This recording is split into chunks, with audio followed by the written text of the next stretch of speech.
I lambast sassy culture all the time. I despise with a passion HR culture, HR discourse, sort of like the unionization of language, if you will. There's always like this buffer, right? This defense mechanism to obfuscate responsibility, ownership, and agency of your actions or your inactions for that matter. So I had a boss.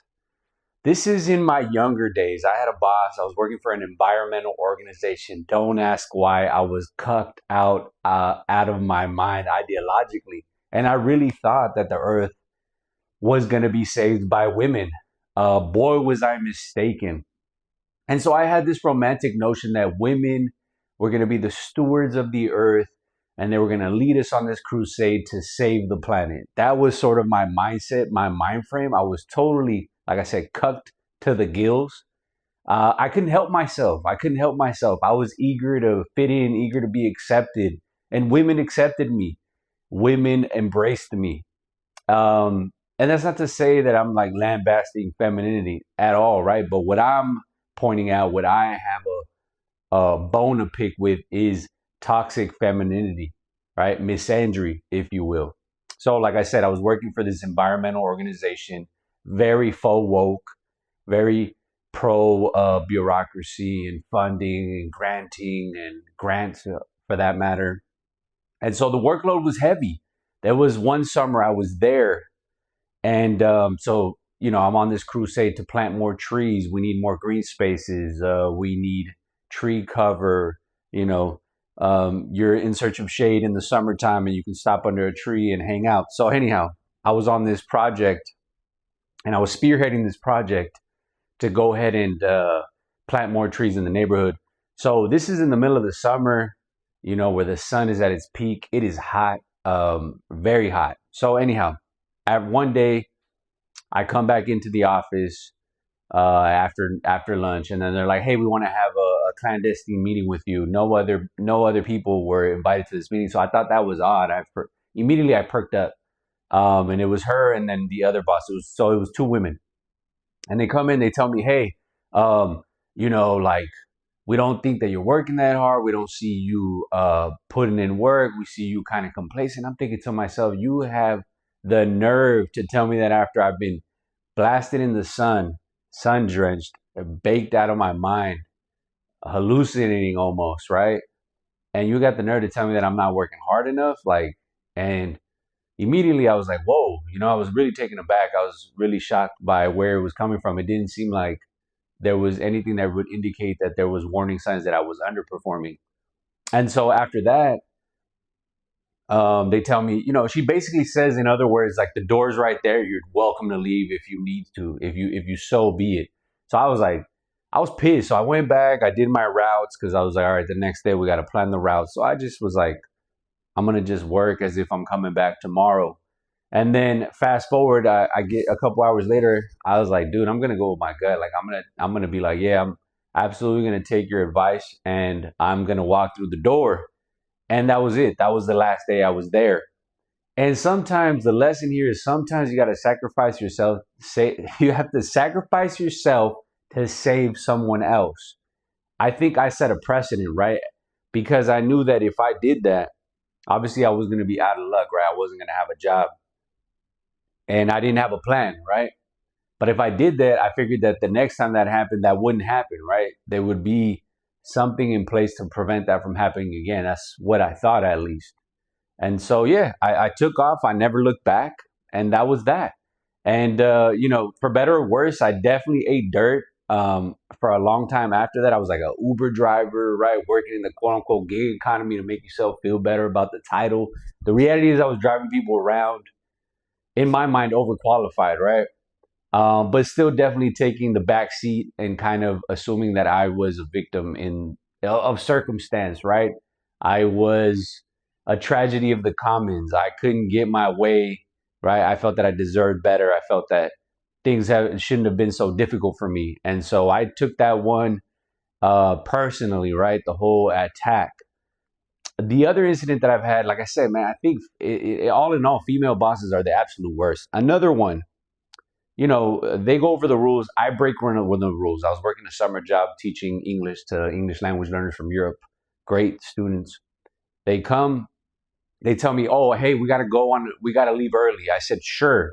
And I didn't say that to the higher ups, right? That I was letting them leave early, because one of the things that they had adamantly said and they opposed was to ever let them leave early, because if there's even 1 minute where they're not being accounted for, then there could be some liability issues and someone could get sued. Um, and so I absolutely let them go. So she comes to me, she's like, "Did you let them leave?" And I was like, yes. And I've always been one to break the rules. That's really always been my nature, to kind of ruffle some feathers, to stir the pot, really to get my fingers dirty. I was always that type of guy. I don't know, it's just like the child nature in me. I couldn't help myself. So then after that, she yells at me or whatever, and I felt like absolute dog shit. I was really sad and really crushed that I got yelled at like that. And so then I told her, I was like, in the afternoon, I sent her a text. I was like, "Hey, I'm not coming in tomorrow. I'm done." Like, and that was my way. It sounds absurd, but that was my way of punishing myself, of saying, you know what, if you keep messing up, you're really going to just affect your bottom dollar. So I said the way to punish myself is to lose work, right? And not make any more, not earn any more money. And so I was like, I'm willing to do that. I'm willing to punish myself in this way. Because she didn't fire me. She just punished me verbally. And she was like, "No, come back. Like, we can't find a replacement. Just finish off the week or whatever." And I was like, "All right, fine." Because the program was going to be over in a week anyhow. And then she comes to me the next day and she's like, "Hey, you know what? Like, I'm sorry about the way I responded, this and that." And we cleared it up. We cleared the air. And we moved on. But nevertheless, I stood on my principles, which were what?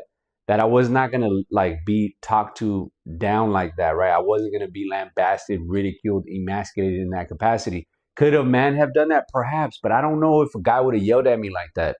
The thing is that I've always been more than anything else, I've been around female bosses. So I've had the wickedness around me all the time, right? And like I said, it's toxic femininity. It's not embracive and supportive like what people think it is, right? There's like this big gap between the theory and then the actual experience of having to work with these women, right? Because they weaponize everything.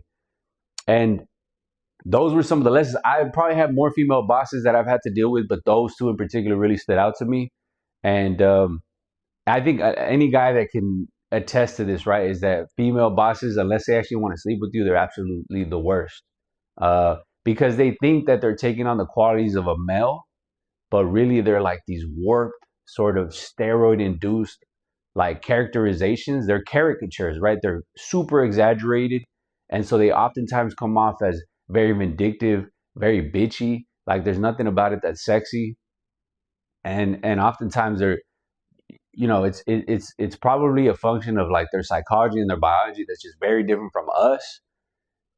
Nevertheless, though, I think it's like any guy that has been in this situation can understand how frustrating it is to have to deal with these people, because yes, we can get away from it, right? But what's the way to get away, right? You're either going to go on your own, right? And make a way for yourself independently, maybe the entrepreneurial route, or you're just going to disappear from the workplace altogether and just fade away into the basement, right? Blend into the wall, become part of the couch. And so I think for a lot of us, a lot of guys that are in this predicament, right, in this sort of like HR limbo, right, where we're constantly having to police our bodies like in physical space, right, having to make ourselves smaller than we have to be. I think we have to reckon with the idea that perhaps the only way forward is to find another way, right? In this case, it would be to be an independent contractor, if you will, right? Finding a way to not have to abide by these rules, right? To be policed in this manner, to have to be subjected to these rules and regulations that really have nothing to do with who we are and how we operate. And I think I'm tired of having to have to sacrifice who I am to sort of get along with all these plebs, right? With these normies, if you will, with these Neanderthals, even dare I say. And it's not just women, because plenty of guys embody a lot of these qualities and they sort of become really bitchy and catty, and sassy is my new word right now. I think sassy culture has kind of taken over, and I hear it all the time, and it really ruffles my feathers. It really gets me upset. And so if this has happened to you, I'm with you. I empathize. I understand the struggle. And like I said, you kind of are going to have to be in that predicament like I am, which is that which way am I going to go? Because this is not sustainable. Having to be policed in this manner, having to be constantly on my tippy toes, watching my P's and Q's. I just refuse to do this in the long term. I just don't find this to be sustainable for me, for my nature, for the way I operate. I know that I'm going against what I should be doing. I'm not domesticated, right? I'm not a cat. I'm feral. And I think if you feel that way, right? If you feel like you constantly have to watch your what you say and how you operate and how you behave and how you conduct yourself, I think then you're in the same position as me and you might have to decide, do I have to go a different route? Because you might have to. And I encourage it. And I'm encouraging it for myself, but I'm also encouraging it for anybody that's had the experiences of having to deal with these wicked bosses, right? And like I said, as the title of the video suggests, female bosses are the worst. I stand by that, and I'll see you in the next one.